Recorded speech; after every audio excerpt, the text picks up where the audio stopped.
old song? If you go into the woods today, you're in for a big surprise. Oh, I'll say, especially if it's Nova Scotia, you're going to get arrested and fined, maybe frog marched out in handcuffs. Let's go to you first, Viva. What in the world do you make of this? I thought we're not supposed to be into profiling when it comes to law enforcement. Why does it seem that the government in Nova Scotia has this idea that if you're going into the forest, you're obviously there to start a forest fire? This is kind of like COVID craziness, no?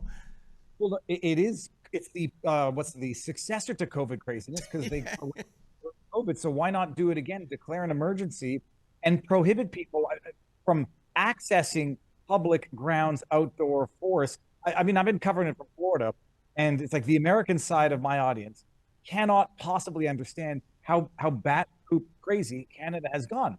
And so, the funny thing is, like, I dig into Tim Houston a little bit, and you just put in the word someone, liberal, conservative, politician, whatever, and scandal, and you'll find that Tim Houston already has a shady past, a shady history, some questionable dealings, with his neighbors in terms of granting government contracts, and set all of that aside. But it's great that they put the spotlight on themselves.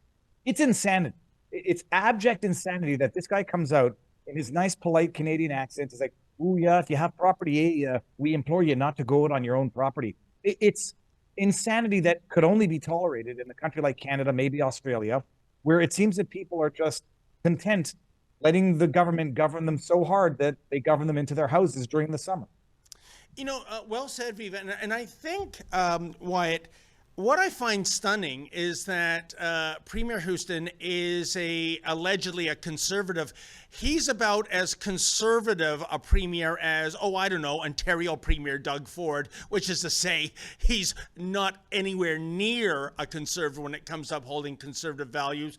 That's one thing I'd like to focus on. Why is a conservative premier acting, like a Marxist, if you will?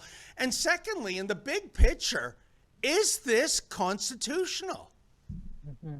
Well, it seems like Tim Houston and Doug Ford are in a running gun battle to see who is the worst conservative in Canada.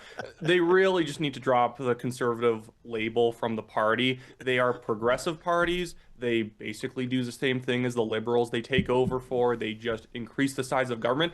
It's the Red Tory way. Red Tories live to manage a Liberal budget a little bit better than the Liberals do. And that's really it. You wonder why they even bother getting involved in politics. But Tim Houston didn't seem satisfied with his housing plan that went up like a lead balloon, where he was going to have Nova Scotians live in what looked like theme park concession stands. And so now you're going to have to go and now you're going to get arrested because you maybe want to get away from Tim Houston, take a short walk through the woods. You can't even go onto your own private land and hike. You can't even go onto a friend's private land and have a campsite. That is illegal. So your own private property rights are not even recognized, simply because people in downtown Halifax don't understand how fires work. Well, why? And by the way, the fine is nothing to sneeze at, $25,000. But I got to tell you what, we can't be, on our high horse in terms of mocking Nova Scotia's housing project. We're broadcasting from Toronto, where Olivia Chow is converting shipping containers into housing for seniors. So this madness is all over. But Drea, what do you think? One of the angles too, especially in the summer, we're advertising for our tourism. We have a beautiful country, and especially now, we are telling people it's staycation time in terms of stay in Canada. Don't go and enrich big bad orange man to the south. Explore the natural beauty of our land. And if you do in Nova Scotia, you're going to get a $25,000 ticket potentially. This is madness. It absolutely is madness, not to mention how cold it is for much of the year in Nova Scotia. The people are really looking forward to coming there. I have tons of family in Nova Scotia, and so we have family that comes out, vacations there, and now you can't go into the woods and do the normal activities that you do. And much of my family actually lives in rural areas, so this is just nuts. But I want to point out that, like, it's such an overreach.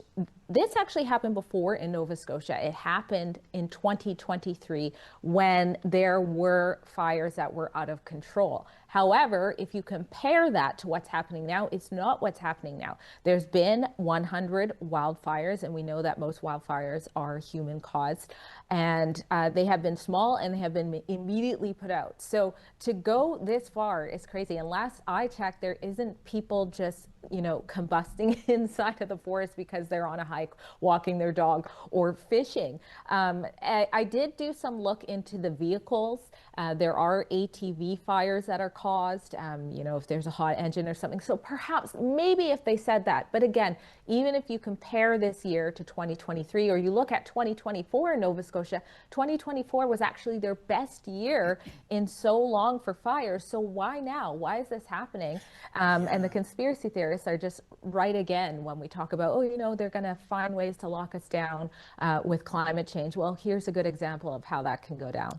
No, that's a great point, Drea. And Viva, how do we fight back? And certainly the Justice Center for Constitutional Freedoms is making some noise about this. But I'll tell you, I have a little bit of a fantasy. If I lived in Nova Scotia, I would try to get 5, 6, 10,000 people and leave the ATVs at home. To Drea's point, don't bring anything in to the woods that might cause a fire in the hot summertime, and just go for a peaceful walk, which I think is your constitutional right to do so on Crown land.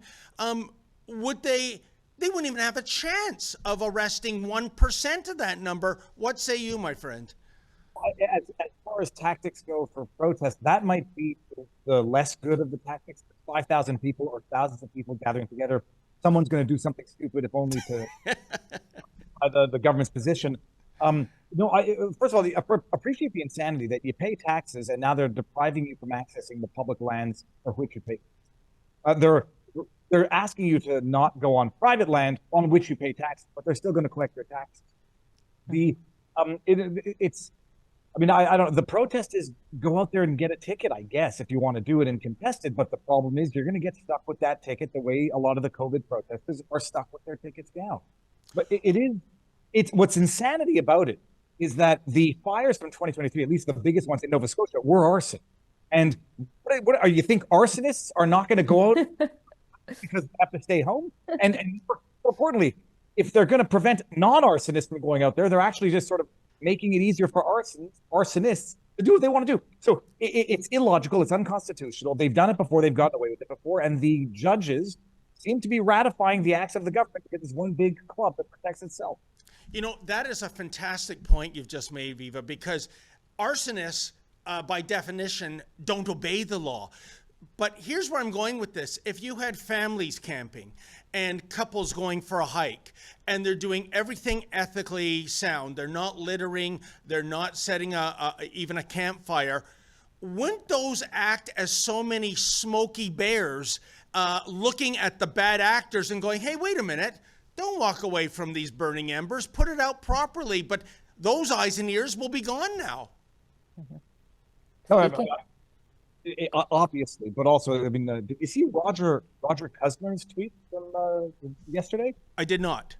Gosh, he's saying how, he supports the lockdown because he was at a party and someone's wife put out a cigarette in a fire pit, and 10 minutes later, the fire pit was on fire. He didn't specify whether or not they were using the fire pit. But no. The fire pit was on fire.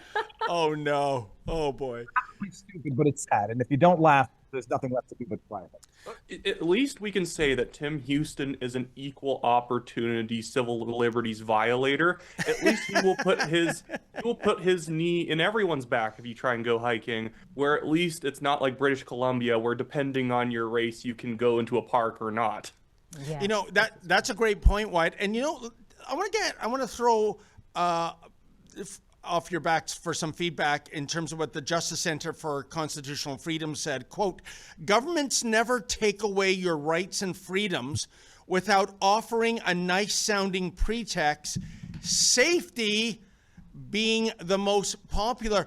And Wyatt, we see the misuse of that word safety endlessly. Oh, we can't have a Christian musician come into a public park, there might be some bad people that show up and cause harm. So for safety, we'll just eclipse your freedom of speech rights.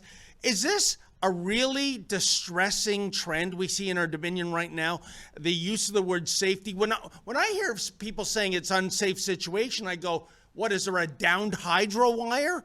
But no, the way they're using it is to effectively take away our freedoms with a bogus reason. And also, they're also it's also an excuse to make you less safe because these governments are derelict in actually doing proper forest management. So rather than doing proper forest management, they're just not going to let anyone go into the forest. And let's keep a good scorecard going here. So in Nova Scotia, you can't go on a hike, you can't have a picnic with pre-made sandwiches.